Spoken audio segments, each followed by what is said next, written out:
11:10। Just 1 minute, I will give you a very small.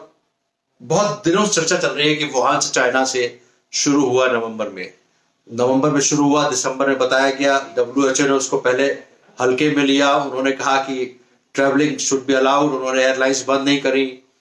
जब mister Donald Trump के वो भी इंडिया आ गए थे उस समय फरवरी में, he never thought it can be pandemic so difficult to control, कि उनके सबसे ज्यादा डेथ हो चुकी हैं। अभी की स्थिति यह है कि हर जगह ये प्रॉब्लम है and everybody is blaming China, whether it is China और चाइना ओरिजिन और नहीं।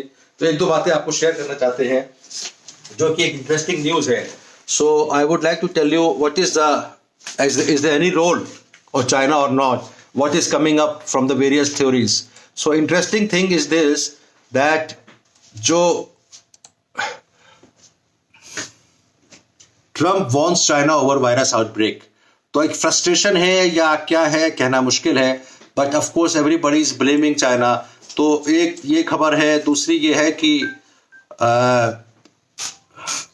China has disappeared lot of people, so lot of people are missing there।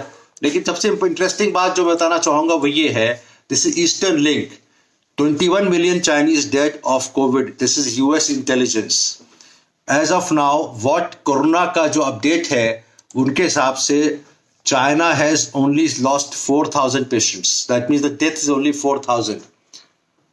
you can see here as per WHO। this is something very interesting and I don't know whether it is to be believed or not।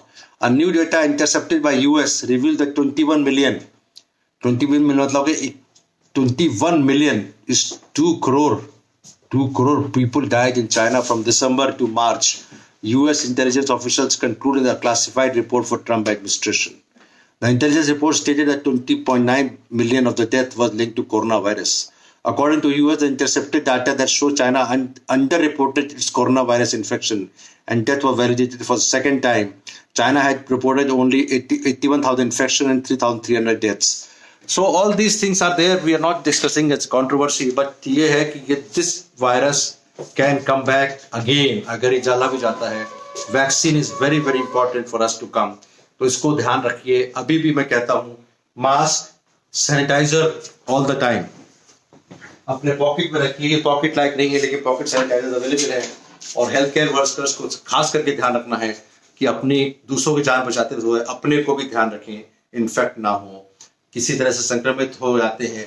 हमारे hospital की policy बड़ा clear है, हमारे बड़ा every patient now going for elective surgery has to be tested as COVID test करते हैं, 24 घंटे बाद उसको हम बताते हैं।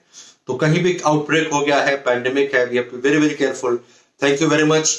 Weather what is the role, हम लोग भगवान को मानते हैं, भगवान का आशीर्वाद है। हमारे अभी भी डेथ्स, हमारे जो मृत्यु है बहुत कम है। पैंडेमिक एपिडेमिक तो है इंडिया में, लेकिन हमारे यहाँ इम्यूनिटी ज्यादा है। आप लोगों को फिर बताना चाहूंगा, इम्यूनिटी बढ़ाने के लिए विटामिन सी खाइए रेगुलर, सुबह शाम, मौसमी, संतरा, ये सब रेगुलर खाइए। अपने बड़ों का ध्यान रखिए। प्रधानमंत्री जी ने बताया है सबका साथ और 7 बातें बताई हैं, उसमें सबसे इंपॉर्टेंट बताई है कि अपने जो बड़े लोग हैं, बड़े मतलब वयस्क लोग हैं, 70 या 60 साल के ऊपर है, उनको खास करके ध्यान रखिए। घर के अंदर जो भी आते हो मास्क पहन के आए। आप घर के बाहर निकलिए तो मास्क पहन के निकलिए, रुमाल पहन के निकलिए। मास्क को चेंज करते रहिए, स्टेरलाइज करते रहिए, फ्रेश रुमाल यूज करिए, फ्रेश अंगोछा यूज करिए। अगर लेकिन जब घर के बाहर निकल रहे हैं तो अंगोछा करके दूसरों को इन्फेक्ट ना हो। Thank you very much. Doctor Vivek Gupta from Apollo hospital at 11:10 p.m. on 20th April।